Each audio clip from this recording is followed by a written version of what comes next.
I'm a sucker for anything alien. This is probably one of the most, other than like Superman and Batman, in terms of IP franchises.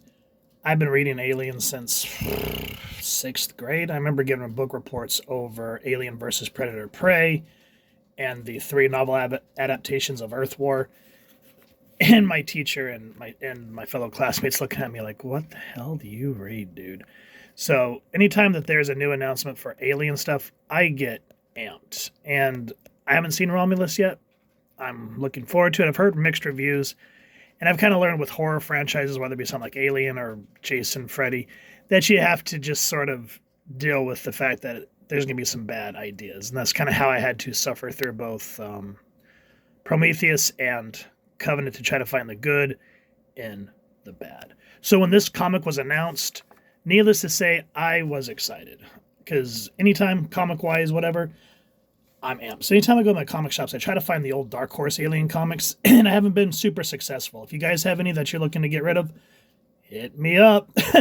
I also appreciate that Fede Alvarez did a forward in this book. If you guys want to check it out, pause it, read it at your convenience. I do still wish that Alien was owned by Dark Horse because they've basically set up the lore. I mean, if you think about it, a lot of what we reference, the Yautja, the way how a queen is born, etc., so forth, that all dives back into the Dark Horse comics and all the novelizations. The movies have never touched on that, and so we got to give thanks to Dark Horse for that. So when Marvel bought it, it has been hit or miss. I've gone over a few, so you guys can check out the playlist and all that stuff. If you want to see who made this book, feel free to take a look there. The writer is Zach Thompson. Artist is Daniel. You guys are going to make me say that, aren't you? Picciotto? We'll go with that. Colorist Yen Nitro. Letters VC Clayton Cowles. And then there's everyone else working on the book. Now, this one shot, when it was announced, is supposed to be a, how do I put it, like prequel to Romulus, kind of setting up how, well, we'll get into it. Which was kind of a cool concept, but as we get into this, the more I read this, the more disappointed I got.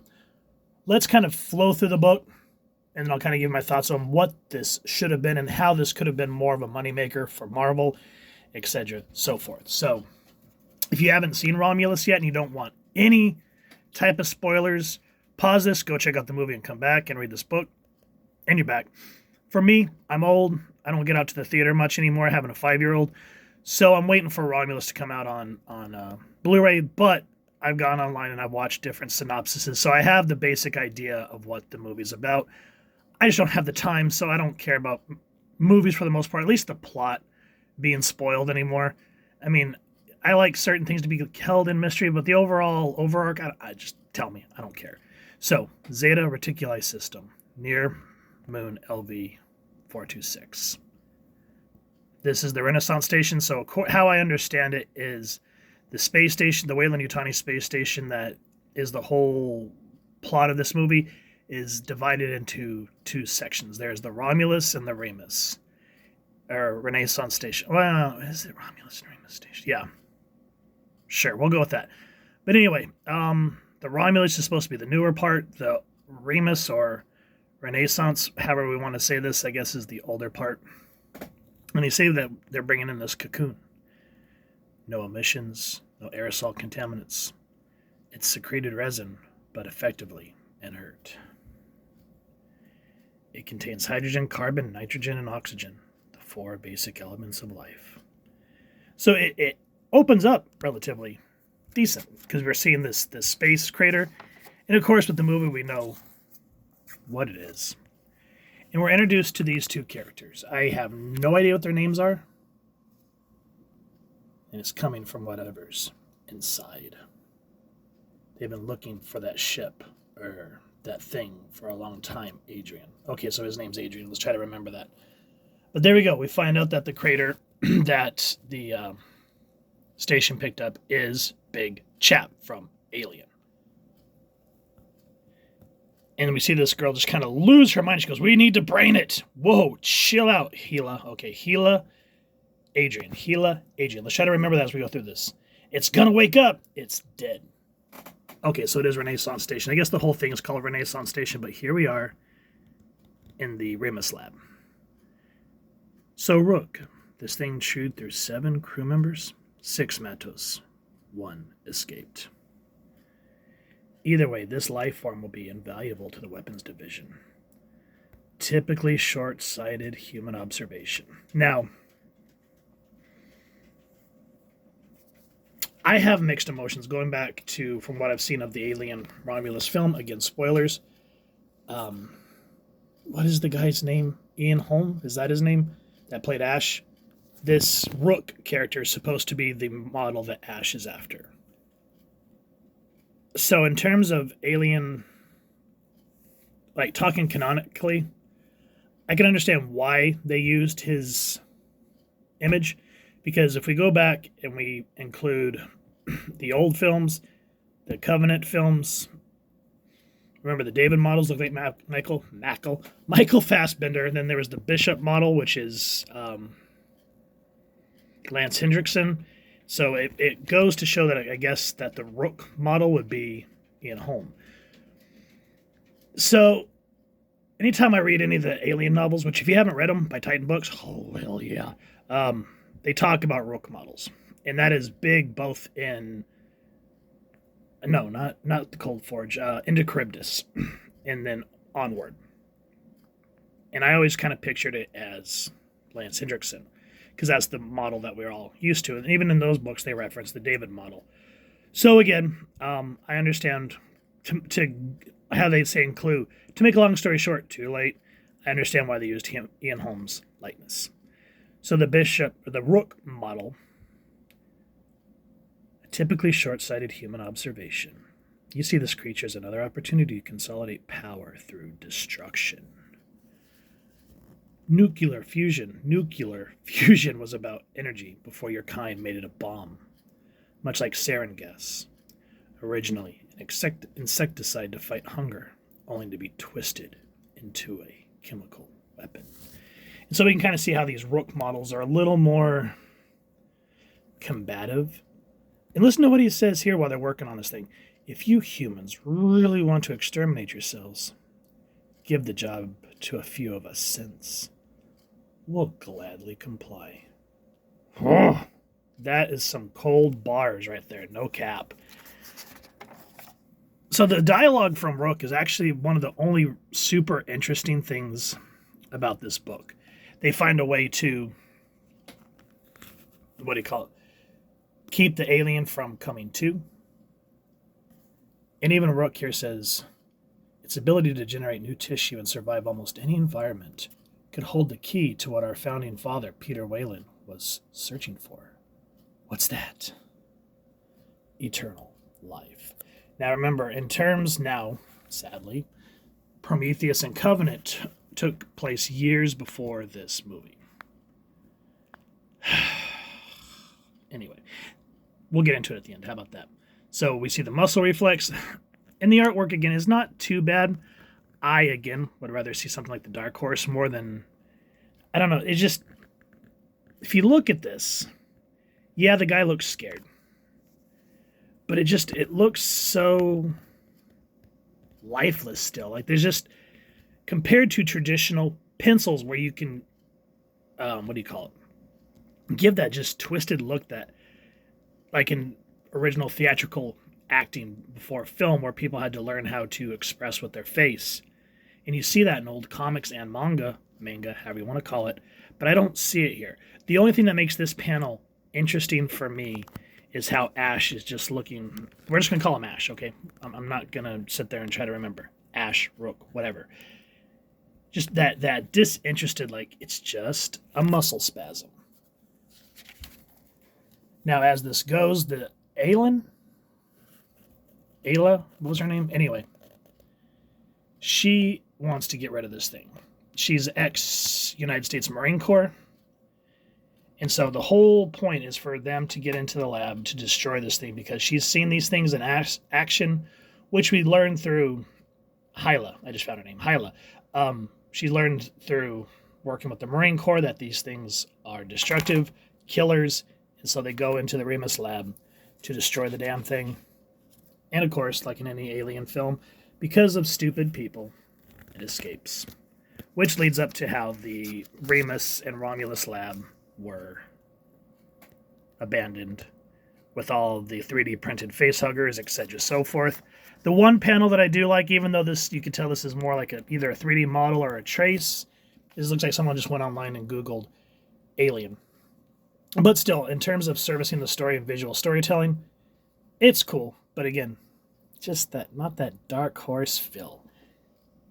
And of course, can't have an alien book without the facehuggers, which sadly there is no implications. And needless to say, we find out how cold-blooded Rook is and why we don't see any of these characters when the movie starts. Of course, we have to figure out how Rook was torn in half. And then this right here where this rat, it says where Rook is like, oh, it's completed, and the rat seems to be stable. That's going to be a plot point of the movie. I have no idea what it means, so I'm hoping that that'll be one of those things I get to see when I watch Romulus. So yeah, that's kind of the Romulus one-shot in a nutshell, is how everybody died, how the alien escaped. Whoop-de-doo. I guess if you want a quick and dirty tell of alien destruction, which is not a whole lot, cool, I guess. I was underwhelmed.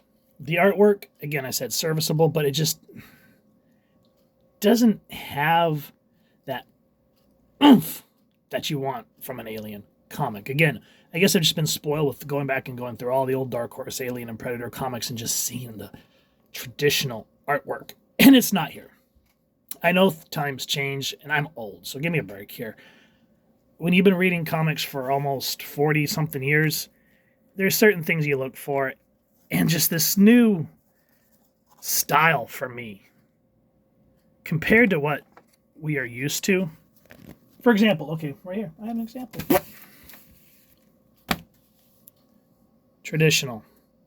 Yes, this is an exaggerated, and we'll get into this comic. But again, they had to use traditional methods. 85, I think this comic was.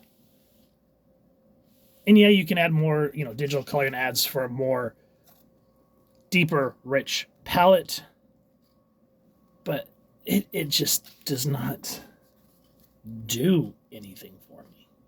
It feels like, okay, it's here to tell a story, but it just doesn't feel like, I guess what I could say is, yeah, when I say the artwork is serviceable, because I've said that before, it's serviceable in the fact that, okay, we got pictures while the story's being told. But there's just no, like, for example, when you see Alex Ross, you know it's Alex Ross. You see Bill Sienkiewicz, you know it's Bill Sienkiewicz. Even Rob Liefeld, for those that like it and hate it, and Todd McFarlane too, Jim Lee, John Byrne, and they always, and I guess I could say, anyway, you get what I'm trying to get at. There's just no signature here. All these, look at the way that this is drawn, and then go back to here. It looks, this is what I mean by stock. There's no,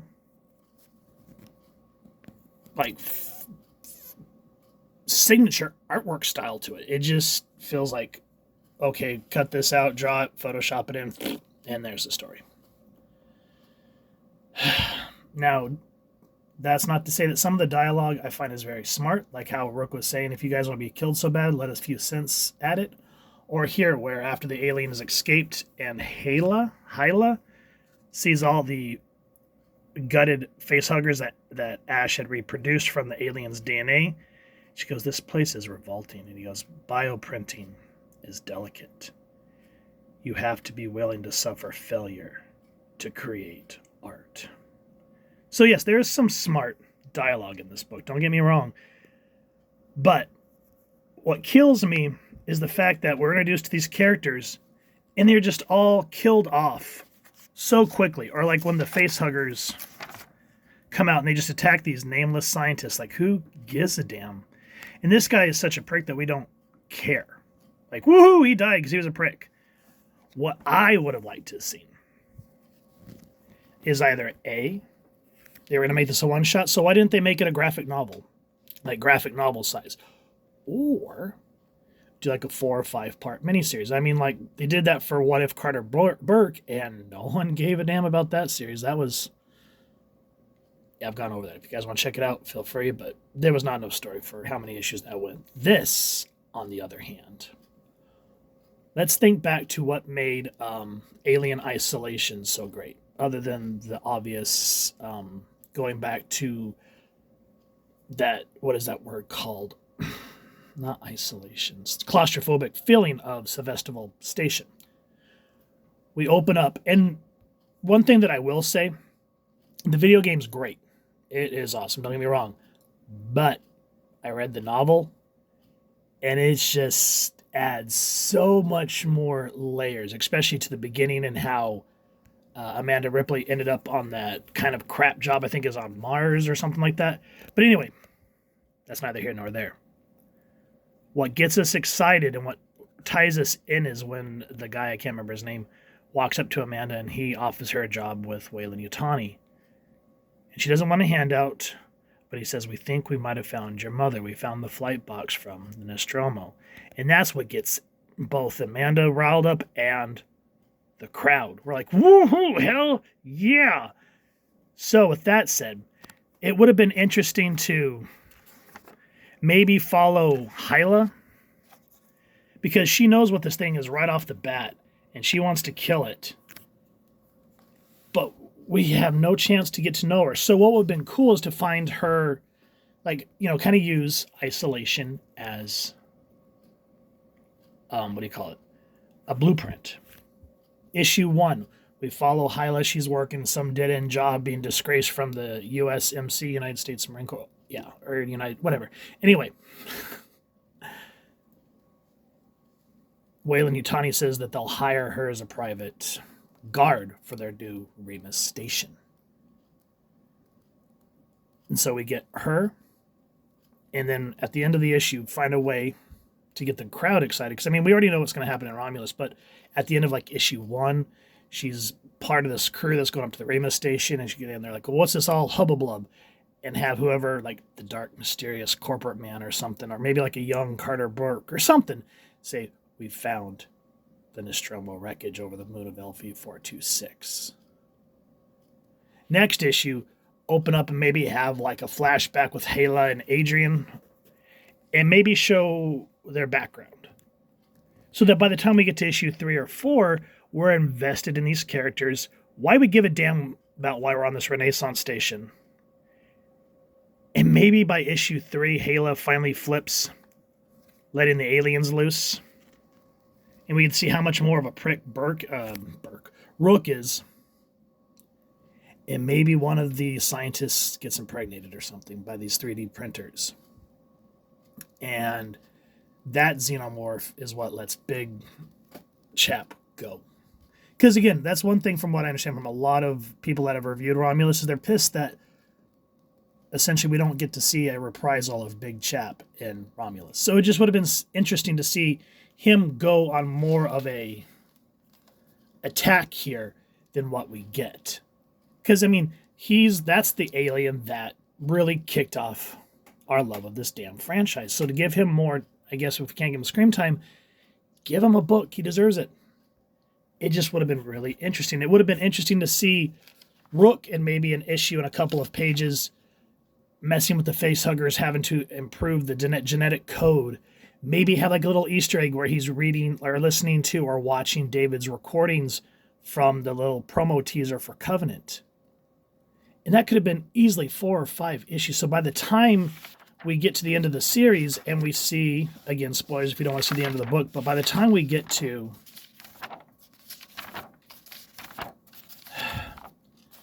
Rook's betrayal, we would give a damn about, oh, we really like this character. We'd like to see her again. And stuff like that. Rather than just making this a straightforward one shot of how the Renaissance station crashed so quick. Because it moves so fast that we don't care about the people that are dying. Right? The scientists that get facehugged. Make them characters we care about. Simple storytelling measures. I would have been excited if they would have featured this as a long-form graphic novel or 4 or 5 issues, I would have been all over that. Because that would give us more Alien. And instead of a one-off $5.99 or $4.99, whatever, Marvel would be making more money on more books. Ta-da! But nonetheless, this is what we got. For what it is, I'm glad I have it, but I'm underwhelmed. I'm hoping maybe with the information I got from this book that it'll help enhance my Romulus viewing. Did you guys enjoy the movie? Did you pick this up? If you liked what you've seen, please, first and foremost, support your local comic shop or wherever it is like to get your action figures and comics and grab this book. If you've enjoyed this review/rant, really would appreciate if you take a moment to like, share, and subscribe. Helps the channel more than you could possibly know. And if you don't mind hitting that fancy little facehugger bell next subscribe, that way as I continue to upload content, you guys get notified. Come to the channel. And I love talking with y'all and hearing your thoughts and feedback down in the comments or the socials, which I'll make sure to leave the links down in the description. So with all that said, hope y'all continue to have an absolutely amazing day reading, and happy hunting, everyone.